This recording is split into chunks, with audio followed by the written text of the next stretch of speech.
बिस्मिल्लाहिर्रहमानिर्रहीम। अस्सलाम वालेकुम students, welcome to easy learning channel.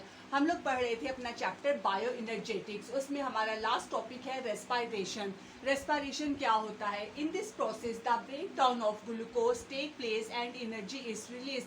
Respiration में ग्लूकोज की ब्रेक डाउन होती है, as a result energy release होती है और वही एनर्जी ऑर्गेनिज्म अपने डिफरेंट फंक्शन परफॉर्म करने में इस्तेमाल करते हैं। अब ऑर्गेनिजम्स में रेस्पायरेशन दो तरह की होती है, एरोबिक रेस्पायरेशन और इनएरोबिक रेस्पायरेशन। एरोबिक रेस्पायरेशन क्या होता है? Aerobic respiration take place in the presence of oxygen. ऐसी रेस्पायरेशन जो कि ऑक्सीजन की मौजूदगी में होती है उसे हम कहते हैं एरोबिक रेस्पायरेशन। और anaerobic respiration which take place in the absence of oxygen. Anaerobic respiration oxygen की एब्सेंस में होती है, जिसे हम फर्मेंटेशन भी कहते हैं। अब एरोबिक रेस्पायरेशन में क्या होता है कि ग्लूकोज की कंप्लीट ऑक्सीडेशन होती है। इसमें क्या होता है कि one molecule of glucose completely oxidise होगा और ऑक्सीडाइज होने के बाद almost 36 molecules of ATP release करेगा। A large amount of energy is released in aerobic respiration.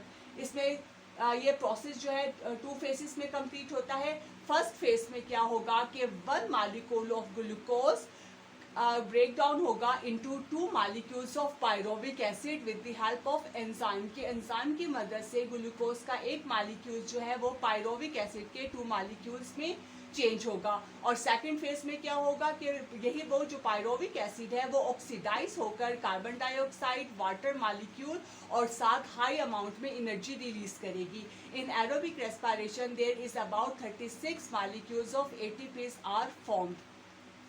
दूसरी हमारे पास होती है इन एरोबिक रेस्पायरेशन। क्या होती है in aerobic respiration? Which take place in the absence of oxygen, और इसे हम फर्मेंटेशन भी कहते हैं। अब जो हमारे पास छोटे ऑर्गेनिजम्स होते हैं लाइक बैक्टीरिया, यीस्ट और वर्टिब्रेट्स के जो मसल सेल्स होते हैं वो इन एरोबिकली रेस्पायर करते हैं। इसमें क्या होता है कि ग्लूकोज की इनकम्प्लीट ऑक्सीडेशन होती है, जिसकी वजह से only 2 molecules of ATP are formed. के इसमें क्योंकि ये रेस्पायरेशन ऑक्सीजन की एब्सेंस में होती है, इसमें ग्लूकोज की इनकम्प्लीट ऑक्सीडेशन होती है, इसलिए इस प्रोसेस में बहुत ही लार्ज स्मॉल अमाउंट में एनर्जी रिलीज होती है। तकरीबन only 2 molecules of ATPs are formed. अब इसमें क्या होता है कि इसकी फर्स्ट स्टेज बिल्कुल एरोबिक रेस्पायरेशन की तरह होती है, जिसमें पायरोविक एसिड जो है वो चेंज होगा 2 मॉलिक्यूल्स ग्लूकोज जो है वो ब्रेक डाउन होगा into 2 molecules of pyruvic acid. इस फर्स्ट स्टेज को हम ग्लाइकोलिसिस कहते हैं।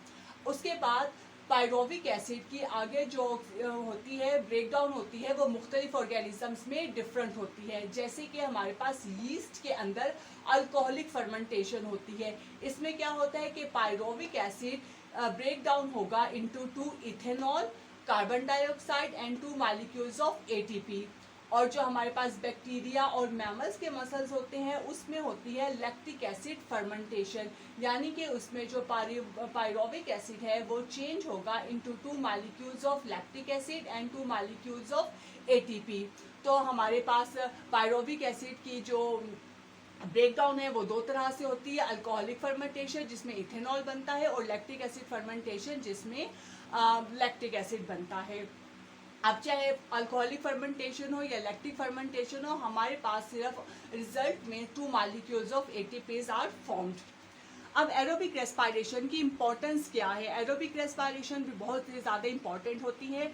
किस हिसाब से? Number 1, some organisms like bacteria and yeast get energy by an aerobic respiration. के बैक्टीरिया और यीस्ट जो है वो इन एरोबिकली रेस्पायर करते हैं, जिसकी वजह से क्या होता है कि मिल्क को ये फर्मेंट करते हैं योगर्ट में और चीज़ में। नंबर 2 पॉइंट के जितने हमारे पास ये बेकरी आइटम्स है लाइक ब्रेड, पिज़्ज़ा और अदर जितने बेकरी आइटम्स हैं वो भी जो है फर्मेंटेड होते हैं यीस्ट की वजह से। 4th आ जाएगा कि vinegar is prepared by the fermenting action of bacteria. के विनीगर भी बैक्टीरिया के फर्मेंटिंग एक्शन की वजह से प्रोड्यूस होता है। Next point is pickles are prepared due to fermentation. के पिकल्स भी फर्मेंटेशन के जरिए ही प्रिपेयर किए जाते हैं। Number 6, antibiotics are formed by fermentation. के एंटीबायोटिक्स भी हम फर्मेंटेशन के जरिए बनाते हैं। फिर 7th आ जाएगा एनिमल्स जो वर्टिब्रेट्स है उनके जो स्केलेटन मसल्स होते हैं वो भी हैवी एक्सरसाइज के दौरान इन एरोबिकली ही रेस्पायर करते हैं। तो ये तो हमारे पास थी importance of anaerobic respiration. Okay, next हम देखते हैं mechanism of aerobic respiration. Aerobic respiration का मैकेनिज्म क्या होता है। हमने पढ़ा कि एरोबिक रेस्पिरेशन होती है ऑक्सीजन की प्रेजेंस में, और ये जो एरोबिक रेस्पिरेशन होती है is a complete series of chemical reaction. और ये जो है इसमें एरोबिक रेस्पिरेशन में ग्लूकोज की कंप्लीट ऑक्सीडेशन होती है। अब ये जो एरोबिक रेस्पिरेशन का प्रोसेस है वो 3 फेजेस में कंप्लीट होता है, glycolysis, Krebs cycle and electron transport chain. सबसे पहले हम देख लेते हैं ग्लाइकोलिसिस। ग्लाइकोलिसिस जो है वो होती है साइटोप्लाज्म के अंदर। इसमें क्या होता है कि ऑक्सीजन की ज़रूरत नहीं होती, और ये एरोबिक और इनएरोबिक रेस्पिरेशन दोनों में होती है। इसमें क्या होता है कि ग्लूकोज का जो मॉलिक्यूल है वो ब्रेक डाउन होता है इनटू 2 मॉलिक्यूल्स ऑफ पायरोबिक एसिड, और एटीपी और एनएडीएच को रिलीज करता है, एनर्जी को रिलीज करता है। उस यानी कि यहाँ पे देखिए ग्लूकोज जो है converted into 2 molecules of pyruvic acid and it release ATP and NADH। इसके बाद ग्लाइकोलिसिस के बाद हमारे पास आ जाता है क्रेब्स साइकिल या सिट्रिक एसिड साइकिल।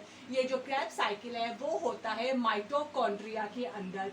इसमें क्या होता है कि ये जो हमारे पास पायरोबिक एसिड बना था ग्लाइकोलिसिस के रिजल्ट में, ये माइटोकॉन्ड्रिया साइकिल में एंटर होने से पहले मिलता है कोएंजाइम के साथ और कन्वर्ट हो जाता है एसिटाइल कोएंजाइम ए में।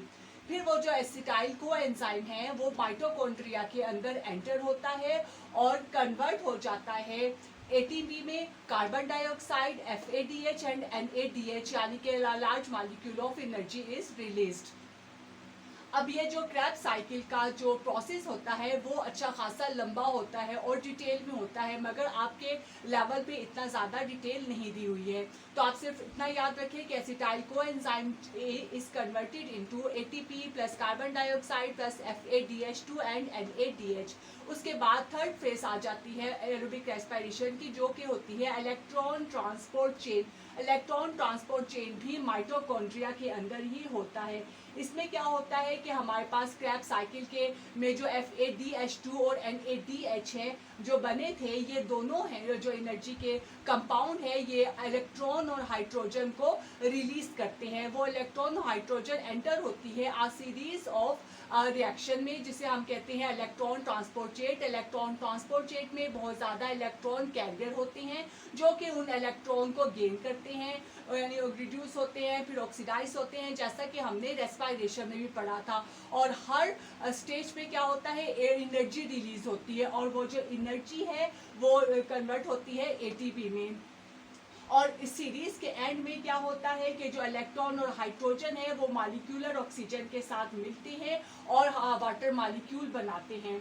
तो इलेक्ट्रॉन ट्रांसपोर्ट चेन में FADH2 और NADH2 किस में चेंज हो जाएंगे, ATP में plus NAD positive ion, FAD positive ion और वाटर मॉलिक्यूल में।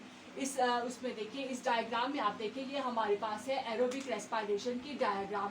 इसमें तीनों प्रोसेस बताए हुए हैं। Glycolysis which take place in the cytoplasm, इसमें ग्लूकोज चेंज हो जाता है पायरोबिक एसिड में और 2 मॉलिक्यूल्स ऑफ ATP को रिलीज करता है। फिर वो pyruvic acid acetyl coenzyme A के साथ मिलता है और एंटर होता है क्रेब्स साइकिल में, यानी कि माइटोकॉन्ड्रिया के अंदर। और as a result of Krebs cycle 2 molecules of ATP are formed.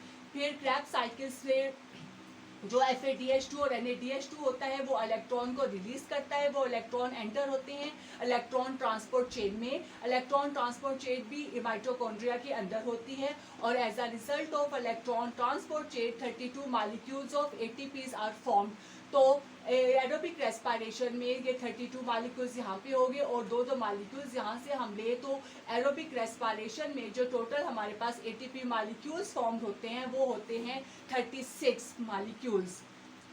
तो ये सारा था हमारे पास रेस्पिरेशन का, और it's all about our bio energetics. इसके साथ हमारे ये चैप्टर भी कंप्लीट होता है। आई होप सो कि आपको समझ आ गई होगी। अगर समझ आ गई हो तो मेरी वीडियो को लाइक कर दे, शेयर कर दे और मेरे चैनल को सब्सक्राइब कर दे। इंशाल्लाह ताला आपसे नेक्स्ट वीडियो में नेक्स्ट टॉपिक के साथ मुलाकात होती है। तब तक के लिए अल्लाह हाफिज़।